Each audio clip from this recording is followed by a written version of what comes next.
नमस्ते, संध्यास किचनमध्ये आपलं स्वागत आहे।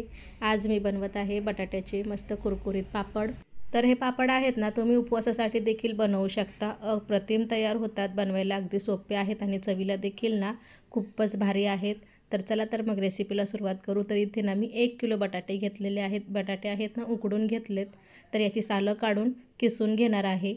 तर किसून पूर्ण बटाटे तयार झालेले आहेत। आता यामध्ये घालत आहे चवीप्रमाणे मीठ। तर या ठिकाणी तुम्ही उपवासाचं मीठ घातलात ना तरी देखील चालेल, उपवासाचं मीठ घाला, उपवासासाठी खूप छान तयार होतात।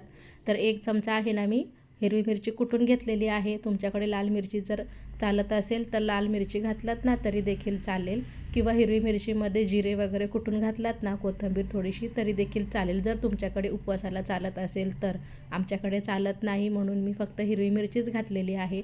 छान मळून घेते। तर पहा, छान असा एक गोळा तयार करून घेतलेला आहे। तर पीठ मळून घेताना मी तेलाचा वापर केलेला नाही। तर आता ना पापड बनवायला घेऊ। तर इथे ना मी एका पॉलिथिनवर असं थोडंसं तेल पसरवून घेते। तेलाचा वापर आहे ना अगदी कमी केलेला आहे, कारण आपल्याला वर्षभरासाठी पापड टिकवायचे असतात म्हणून। तर इथे ना मी असा एक गोळा घेतलेला आहे। तुम्ही आवडीनुसार मोठा किंवा आणखीन छोटा घेऊ शकता। तर दुसरा पॉलिथिन ठेवून वरनं आता प्लेटने मी प्रेस करणार आहे, दाब देणार आहे। तर तुम्ही कशाने देखील करू शकता, मोठी वाटी असेल किंवा अशा प्रकारची प्लेट वगैरे जे काही तुम्हाला वाटत असेल ना सोपं, त्याच्याने तुम्ही असं पापड बनवून घेऊ शकता। छान असे पापड पसरले जातात, अगदी हलक्या हाताने प्रेस केलं ना तर सहजच पापड पसरले जातात। आणि जिथे तुम्हाला पातळ किंवा जाड वाटत असतील तर तिथे असे बोटाने आहेत ना एक समान करून घ्या, पापड खूप छान तयार होतात।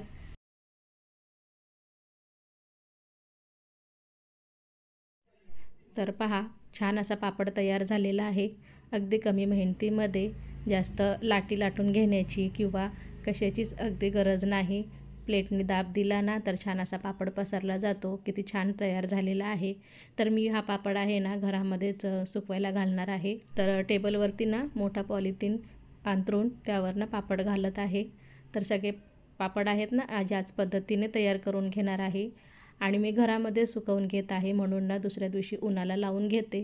जर तुम्ही उन्हाला डायरेक्ट पापड लावत असाल ना सुकवण्यासाठी तर 2 दिवस उन्हामध्ये छान असे वाळवून घ्या। तर आता छान पापड असे ना मी वाळवून घेते फॅनच्या खालीच, आणि दुसऱ्या दिवशी 2 तासासाठी ऊन दाखवून घेणार आहे।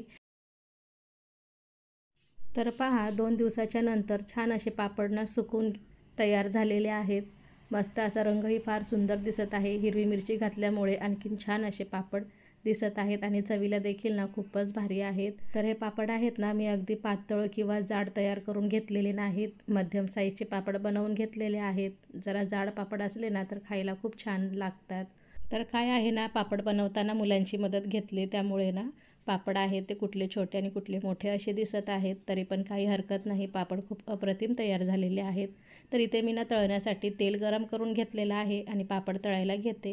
तर पापड तळण्यासाठी तेल आहे ना सुरुवातीला व्यवस्थित असं गरम करून घ्यायचं आणि त्याच्यानंतर मध्यम गॅस करून छान पापड तळून घ्यायचे, म्हणजे छान फुलले जातात आणि पापड देखील छान तळला जातो।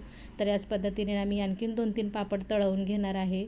तर तुम्हाला ना असे फक्त बटाट्याचे पापड आवडत नसतील ना तर यामध्ये साबुदाणा देखील घालू शकता। तर साबुदाणा आहे ना सुरुवातीला हलकासा भाजून घ्यायचा आणि नंतर थंड झाला ना तर मिक्सरमध्ये दळून घ्यायचा आणि ते पीठ आहे ना किसलेल्या बटाट्यामध्ये मिक्स करून वरनं मीठ मिरची घालून पीठ मळायचं आणि असे पापड तयार करून घ्यायचे। खूप छान तयार होतात तसे देखील, तुम्ही आवडीप्रमाणे तसं देखील करू शकता। पण मी आहे ना आज फक्त बटाट्याचे पापड केलेले आहेत आणि खूपच उत्तम तयार झालेले आहेत आणि चवीला देखील ना खूपच भारी तयार झालेले आहेत।